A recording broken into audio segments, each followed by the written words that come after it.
ऐसे बहुत से रहस्य हैं जो आज सिर्फ कहानी बनकर रह गए हैं। आज मैं आपके साथ शेयर करने जा रहा हूँ creepy and totally unexplained real paranormal stories जो वास्तविक लोगों के साथ हुई घटनाओं पर आधारित है।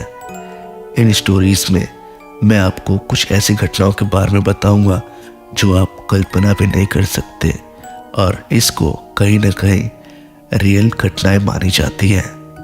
नॉर्मल जिंदगी में भी कुछ ऐसी घटनाएं हो जाती हैं जिसके बारे में सोचकर भी आदमी की रूह कांप जाए, और वो उससे पहले ना कभी सोचा था, ना कभी जाना था, ना उसके बारे में वो कहीं किसी को एक्सप्लेन कर पाते हैं। Everyone, this is Zeeshan Ansari और आज के इस वीडियो में कुछ आपको बहुत इंटरेस्टिंग स्टोरीज के बारे में बताएंगे। तो चलिए वीडियो स्टार्ट करते हैं। विज्ञान अक्सर उन बातों को मानने से इनकार कर देता है जिसे वह समझा नहीं सकता। शायद इस वजह से इतना उन्नत होने के बावजूद वो पैरानॉर्मल एंड स्पिरिचुअल वर्ल्ड में भी आज भी पीछे रह चुका है या पीछे होता जा रहा है। वो इन एक्टिविटीज़ को देखता तो है लेकिन कभी सही से एक्सप्लेन नहीं कर पाता। इवन कई साइंटिस्ट लोग भी देश दुनिया में हुई घटनाओं के बारे में जानते तो हैं लेकिन वो कभी इसको सही से एक्सप्लेन नहीं कर पाते हैं।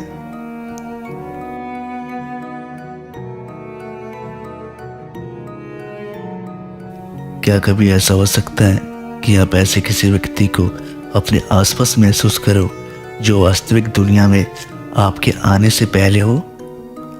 आप जिसे महसूस कर पा रहे हो वह असल में आपकी कल्पना नहीं बल्कि वास्तविक रिश्तेदार हो जो आपके आने से पहले गुजर गया था। ये घटना भी बिल्कुल वैसी ही है। ये रियल पैरानॉर्मल स्टोरी है। एक ऐसे लड़की की है जिसके जन्म लेने से कुछ पहले उसके दादाजी गुजर गए थे। वह लड़का ये नहीं जानता था कि उसके दादाजी कैसे थे, कैसे दिखते थे, लेकिन जब वो 5 साल का हुआ तब उसने एक ऐसे व्यक्ति को अपने घर में देखना शुरू किया जिसे वो जानता ही नहीं था। वो व्यक्ति उनके घर की कुर्सियों पर ही बैठा रहता था, इसलिए उसका नाम रॉकिंग चेयरमैन रख दिया गया। जब उस लड़के से ये बात अपने घर वालों को बताई तब सबको लगता था कि वो इमेजिनरी फ्रेंड स्टेज में है, इसलिए ऐसा कह रहा है। छोटे बच्चे में खूबियाँ होती हैं कि वो अपनी कल्पनाओं में जीते हैं। उनके बेस्ट फ्रेंड वास्तविक दुनिया से नहीं बल्कि उनके काल्पनिक दुनिया के होते हैं जिनके साथ वो अकेलापन व्यतीत करते हैं, उनके साथ खेलते हैं और उनसे ही बड़बड़ाते हुए बातें करते हैं। तो सबको लगता है कि एक नॉर्मल सी एक्टिविटी है, लेकिन उस लड़के के साथ ये नॉर्मल सी चीज नहीं हो रही थी। जब उस लड़के ने अपने घर वालों को उस इंसान के बारे में बताया कि वह कैसा है, कैसा दिखता है, तो उसके घर वाले शॉक रह गए क्योंकि वो जिसका हुलिया बता रहा था वो ठीक उनके दादाजी जैसा दिखता था। लेकिन उस लड़के को तो ये बात पता ही नहीं थी कि उसके दादाजी कैसे दिखते हैं। तो ये बात सुनकर घर वाले काफ़ी ज़्यादा हैरान रह गए। उन्होंने आनंद फानन में एक पादरी को अपने घर पर बुलाया और उस पादरी ने बताया कि बच्चा अपने दादाजी को केवल देखता ही नहीं बल्कि उनके साथ खेलता भी है। आज वही लड़का 22 साल का हो चुका है और ऐसा कोई खास मौका या खास जगह ना हो जहाँ पे वो अपने दादाजी को आज भी महसूस ना करता हो। वो कहता है कि उसके दादाजी आज भी उसको दिखाई देते हैं, इवन वो उससे बातें भी करते हैं।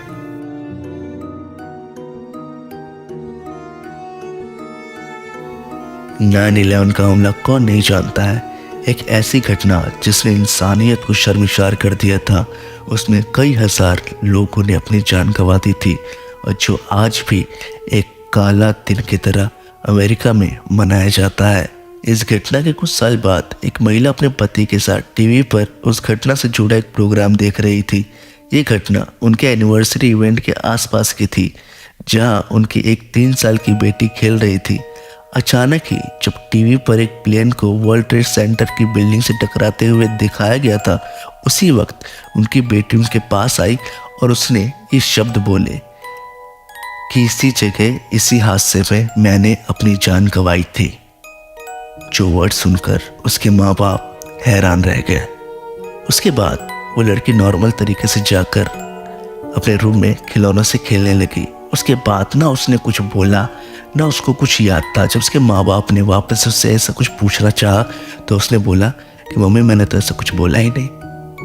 तो वो क्या था ये आज भी उसकी फैमिली वाले नहीं समझ पाए, और उसके बाद से आज तक वो लड़की कभी भी उस चीज़ के बारे में जिक्र नहीं की और ना उसको कुछ याद है। तो एवरीवन, आपको क्या लगता है? आप हमें कमेंट बॉक्स में ज़रूर बताएं। ये इस दुनिया के कुछ रहस्यमय और इंटरेस्टिंग पैरानॉर्मल स्टोरीज थी जो काफ़ी लोगों ने रेडिट्स और कई ज़्यादा सोशल मीडिया पर अपलोड किए हुए हैं, अपने एक्सपीरियंस साझा किए हुए हैं। मेरे को जो इंटरेस्टिंग लगा वो इसमें मैं आप सबको बता दिया। इसका नेक्स्ट वीडियो बहुत जल्द आएगा अगर आप लोगों ने चाहा तो। Thank you so much. और आपको इनमें से सबसे ज़्यादा इंटरेस्टिंग कौन सा वीडियो लगा वो आप हमें कमेंट में बता सकते हैं। Thank you so much.